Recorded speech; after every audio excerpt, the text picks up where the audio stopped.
Hello and welcome. In this video, we're going to be asking, is self-sabotage burning you out? My name is Tracy Montgomery. I am here to help you break your own personal self-sabotage cycle so that you can live a much more productive and a much calmer, more courageous self-life. So, I am an older single mum. I have previously been a horse riding instructor and a high school chemistry teacher. I have worked in diverse backgrounds, and yes, I have been very accomplished at self-sabotaging. So I have lots of strategies and lots of tips to help you break your own personal self-sabotage cycle. So in our daily life, we have different particular personality traits, and these can be productive, but if we are on the self-sabotage cycle, these can hold us back and send us into a loop of self-sabotage and make things difficult for us to move forward. So one of the things, I'm going to give you 3, 4 or 5 different areas where you will be able to see whether you do these particular traits and if it is something that you recognise in yourself and something that comes to mind, so that we can talk about how we can break your own self-sabotage cycle. So, being overly adaptive. Are you a people pleaser? Do you do things for others without thinking about the consequences for yourselves? It is great that you want to help and support people. None of us are going to doubt that about you, but do you do it at the detriment of your own personal progression? We have to think about this. Saying no, that little word no, can have great benefits for yourself and your self-esteem and your actual self-worth. So let's think about how many times somebody asks you to do something and you drop everything and say, yes, you can do it. Next time somebody asks you to do something, just stop. Take a breath and then decide if it is going to be something that is going to be of benefit to both parties and not just the person or party asking for the support. Next thing that can cause a lot of self-sabotage is the perfectionist. Now, we all want things to be and look as good as they can possibly be. But there are sometimes times when the perfectionist in us stops us from moving forward. Winston Churchill is actually quoted as saying, "Perfection is the enemy of progress."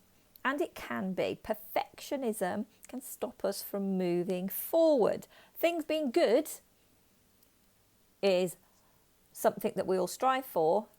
However, our benchmark of what is good and what is perfect can ultimately hold us back. The perfectionism can lead into and feed into our imposter syndrome. So, imposter syndrome is when we can be looking at others and saying, well, they can do that because I can't do that because, and we give ourselves reasons for not being able to do something and thinking that somebody else is better at doing it than us. Or we don't have the qualifications to do a certain task. We don't have the skill set to do a certain task. And it can lead us to stopping being able to do the things that we are naturally meant to be able to do.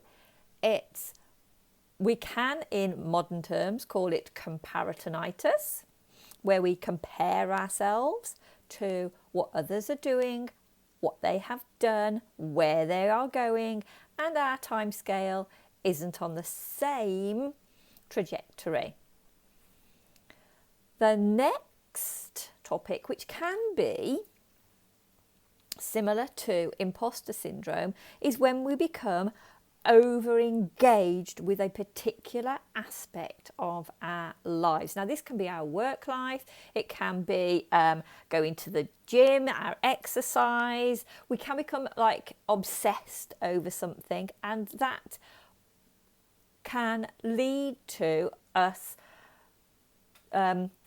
disregarding or excluding other areas of our life that also require our attention. It can be all-encompassing for one part and to the detriment of other parts of our life. So we need to be able to make sure that we have a balance in our activities, where they lead us to, and how they affect our lives. So becoming overly engaged with one particular aspect of our life can lead to us shielding, becoming tunnel vision over particular things to the exclusion of everything else around us. And that means that other things can fall by the wayside and they can cause more issues along the way. So we need to be looking at our lives with more than just one angle. And then we come to the I can't do anything about it scenario. Now that can happen. That's part of life. We've seen that in recent times, that there are certain things that we can't do anything about it. And there are different ways of dealing with this. Psychological researchers show that we can either be problem focused or emotional focused, and one can be overtaken by the other. So problem focused is when we look at things being figure outable. Everything is figure outable. There is a way to sort through things, and we can do things in a methodical order. That methodical order, however, can be sidetracked every now and again, and the problem focusing can then move to an emotional focus. So being emotionally focused can be very draining. It can mean that we are not dealing with things in a logical, systematic way, that we are getting too involved with a situation, and we can become too inflexible about a situation. And what can happen if we become too emotionally focused is it can lead to us being burnt out. So if we find ourselves being more emotionally evolved and using our emotions to cope with specific situations, then we can become burnt out a lot quicker. So what we need to do to end the self-sabotage cycle trap and lead to burnout is to challenge ourselves and look for the triggers that are putting us into this burnout cycle. So we need to think about things like, is there a deadline approaching? Is it an absolute deadline, or can we give ourselves stage deadlines so that we are not in total self-sabotage mode as the deadline approaches? If you're looking for tips and strategies to help you through the self-sabotage process so that you can break the self-sabotage cycle, talk to me, and if I will leave ways that you can contact me in the description below, and we will talk soon with more tips and strategies on how to deal with and break the self-sabotage cycle. Speak to you soon. Bye for now.